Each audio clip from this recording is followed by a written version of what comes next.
welcome to Arabella's Reading Corner, and today we will be reading Dog Days of School.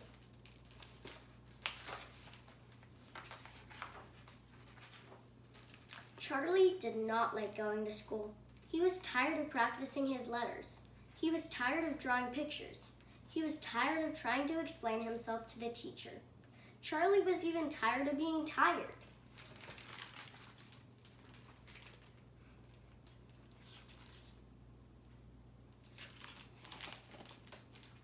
Sunday nights were always hard for Charlie. His stomach did flip-flops, and he could not fall asleep. "You're lucky you don't have to go to school," Charlie told Norman. Norman rolled over on his back and snored. So Norman is Charlie's dog.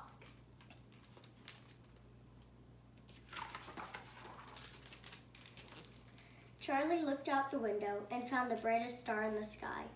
"I wish I was a dog," Charlie sighed. So he made a wish on a star that he could be a dog.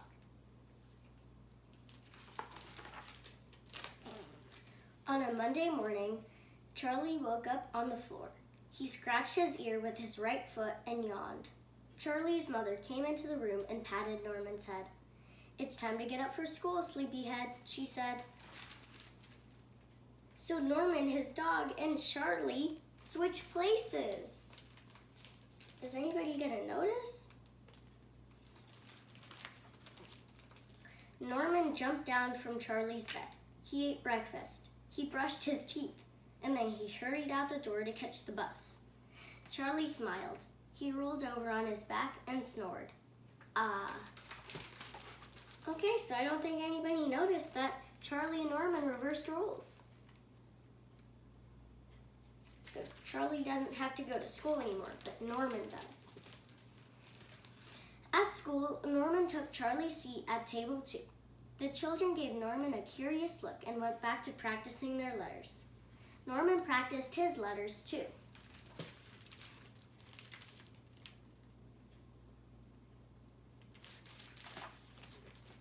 Back at home, Charlie looked out the window and watched the leaves fall for hours and hours and hours.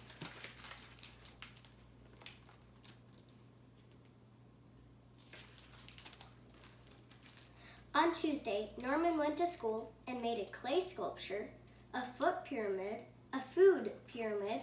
He ate birthday cupcakes and took a long, cold drink from the water fountain.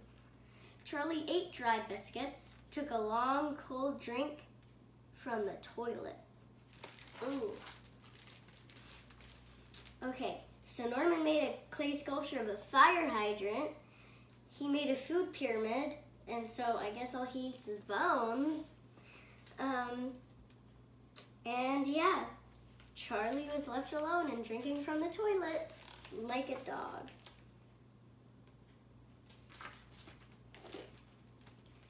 On Wednesday, Norman learned how to play house and kickball and the maracas. Charlie learned how to play fetch and how not to. Uh-oh, he ran into some trouble with a skunk.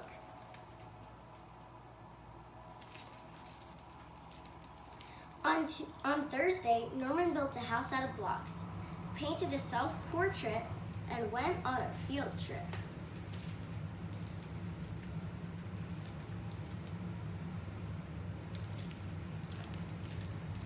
Charlie went on a field trip too, to the dog park.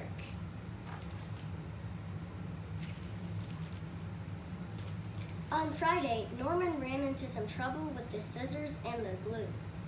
The teacher scolded him for chewing on his pencil and the table and her shoes. And he had to sit through a long, awful, boring story about a cat. Across town, Charlie had to sit through a long, awful, boring day at the dog groomers.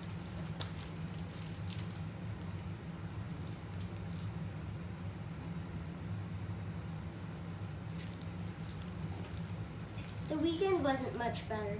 Norman tried to play soccer. He tried to sit through a movie. And he tried to finish a triple hot fudge banana sundae with extra whipped cream. Meanwhile, Meanwhile, Charlie was digging up the garden. Uh-oh.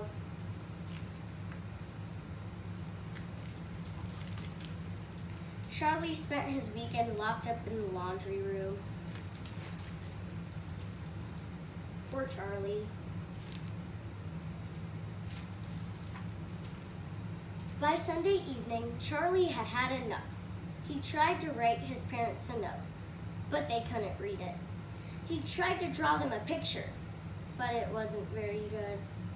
He tried explaining to them, "I'm not Norman," but his parents only heard, "Woof, woof, woof."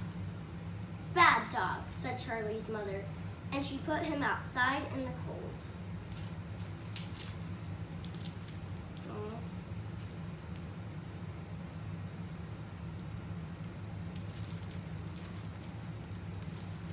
The wind howled and Charlie shivered. Creepy shadows danced across the lawn. Charlie's stomach did flip-flops and he could not fall asleep. He looked up at the stars and sniffed. "I really wish I was a boy again." Okay, is he going to become a boy again? On Monday morning, Charlie woke up in his own bed. His mother came into the room and kissed his forehead. "Time to get up for school, Charlie," she said.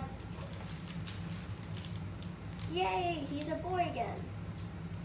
And Norman is a dog again. Charlie jumped out of bed. He got dressed. He ate breakfast. He brushed his teeth. Charlie went to school. And Norman? What did Norman do?